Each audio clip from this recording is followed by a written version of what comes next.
Ukraine యుద్ధాన్ని ఆపాలనే ఏకైక లక్ష్యంతో అలస్కాలో ట్రంప్ పుతిన్ భేటీ కాబోతున్నారు.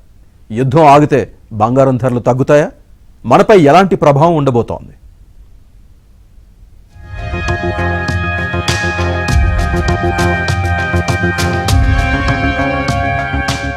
ఉక్రెయిన్ యుద్ధాన్ని ఎలాగైనా ఆపాలన్న కృతనిశ్చయంతో ఉన్నారు అమెరికా అధ్యక్షుడు డొనాల్డ్ ట్రంప్. ఆ క్రెడిట్ తాను కొట్టేయాలనుకుంటున్నారు. ఆగస్టు 15న ఇద్దరు అగ్ర దేశాధినేతలు అలస్కా వేదికగా భేటీ కానున్నారు. 1867లో అలస్కాను రష్యా నుంచి అమెరికా కొనుగోలు చేసింది. చారిత్రక నేపథ్యం ఉండటం, రష్యా, అమెరికా ఇరుగు పొరుగు దేశాలన్న సందేశం ఇచ్చేందుకు అలస్కాను వేదికగా ఎంచుకున్నారు. ఈ క్రమంలో ఉత్తర కొరియా అధ్యక్షుడు కిమ్ పుతిన్ ఫోన్లో మాట్లాడారు. ఉక్రెయిన్తో యుద్ధానికి సైనికులను పంపినందుకు కిమ్ కు పుతిన్ కృతజ్ఞతలు తెలిపారు. కొరియా సైనికుల ధైర్య సాహసాలు, ప్రాణ త్యాగాలను పుతిన్ ప్రశంసించారు. ట్రంప్ తో భేటీకి సంబంధించిన వివరాలను కిమ్ తో పుతిన్ చర్చించారు. ఉక్రెయిన్తో శాంతి ఒప్పందం కుదురుతుందన్న ఆశాభావాన్ని వ్యక్తం చేశారు Putin, Trump. And so the president is agreeing to this meeting at the request of President Putin. And the goal of this meeting for the president is to walk away with a better understanding of how we can end this war. And the president said at this podium yesterday when he joined all of you in the room that he hopes in the future there can be a trilateral meeting with these three leaders to finally bring this conflict to an end. But this administration has really used every lever, has taken every measure to achieve peace through a diplomatic solution.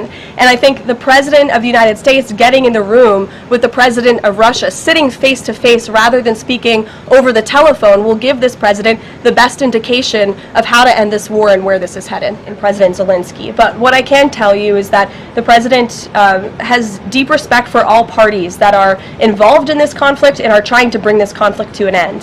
After Special Envoy Witkoff returned from his meeting with President Putin in Russia, America, Russia మధ్య ఒప్పందం కుదిరి Ukraine యుద్ధం ఆపేస్తే భారత్ కు మేలు జరగనుంది.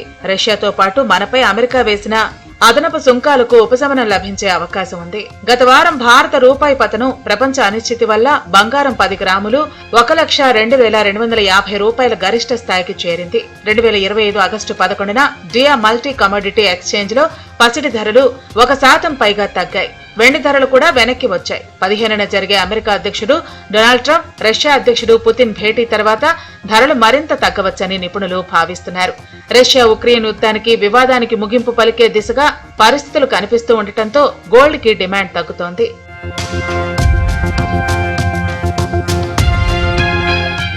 భౌగోళిక రాజకీయ ఉద్రిక్తతలు, యుఎస్ ఫెడరల్ రిజర్వ్ రేటు కోతలు, యుఎస్ టారిఫ్స్ వంటి ప్రపంచ సమస్యల కారణంగా బంగారం డిమాండ్ ఎక్కువగా ఉంది. ప్రపంచంలో అనిశ్చితి పోతే స్టాక్ మార్కెట్లు మళ్లీ పుంజుకుని బంగారంపై నుంచి పెట్టుబడులు అటువైపు వెళతాయి. దీంతో గోల్డ్ కాస్ట్ తగ్గే ఛాన్స్ కనిపిస్తోంది. యుఎస్ డాలర్ బలపడుతోంది. సెంట్రల్ బ్యాంకులు గోల్డ్ కొనటం తగ్గించాయి. అమెరికా రేటు కోతల్లో విరామం కూడా స్వర్ణం ధరల తగ్గుదలకు దారి తీయవచ్చు.